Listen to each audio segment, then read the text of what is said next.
Hi, I'm Caleb Froedge, and you're listening to Verse by Verse. How many of you have studied the Old Testament book of the Bible, Leviticus, and specifically Leviticus chapter 23? In Leviticus 23, there are different festivals or feast days that are mentioned.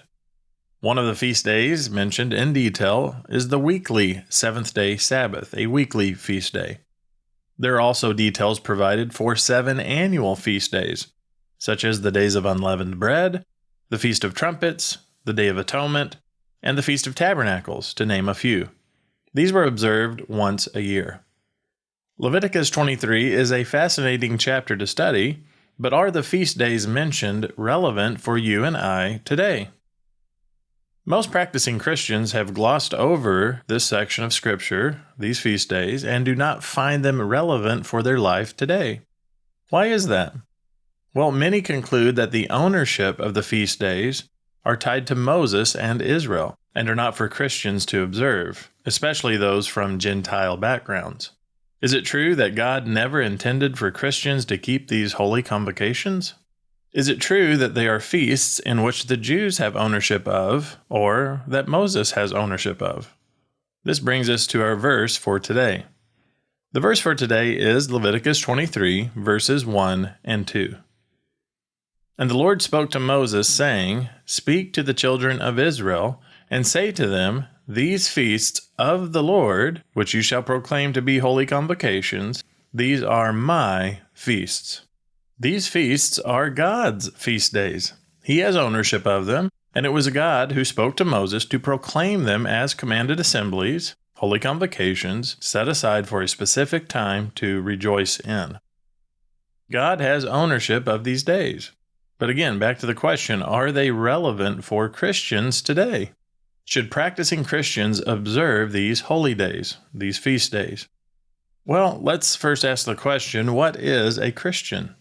Simply put, a Christian is a follower of Jesus Christ, one who believes in what he taught and follows his example.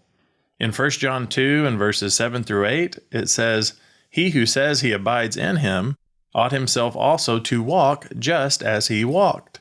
So regarding the feast days, we should definitely consider the example that Jesus set. How did Christ handle these feast days mentioned in Leviticus 23? Well, as Jesus was growing up, he went to the festivals in Jerusalem with his family. You can find this in the book of Luke. He also continued to obey the command to keep the 7 festivals each year as an adult.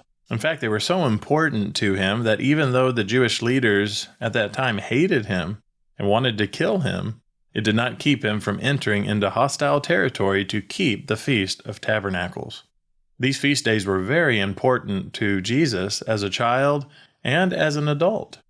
But what about after Jesus Christ died and was resurrected? Many conclude that Jesus Christ put an end to the observance of these feast days when he died. Is that true? Are these holy feast days null and void because Jesus Christ died and was resurrected? A careful study will show that even after Jesus died and was resurrected, the apostles and New Testament church still kept the feast days. In fact, not only are these feasts to be kept today, but they will be kept after Jesus Christ returns for a second time, under his direct rule and authority. One specific feast day mentioned is the Feast of Tabernacles. In Zechariah 14 and verses 16 through 18, there's a prophecy about a time after Jesus Christ returns, a future time when Jesus Christ rules all the nations as King of Kings and Lord of Lords. And it is a time that will require the observance of the Feast of Tabernacles, or there will be punishment directed to the nations. In verses 16 through 18 it says, And it shall come to pass that everyone who is left of all the nations that came against Jerusalem shall go up from year to year to worship the King, the Lord of hosts, and to keep the Feast of Tabernacles.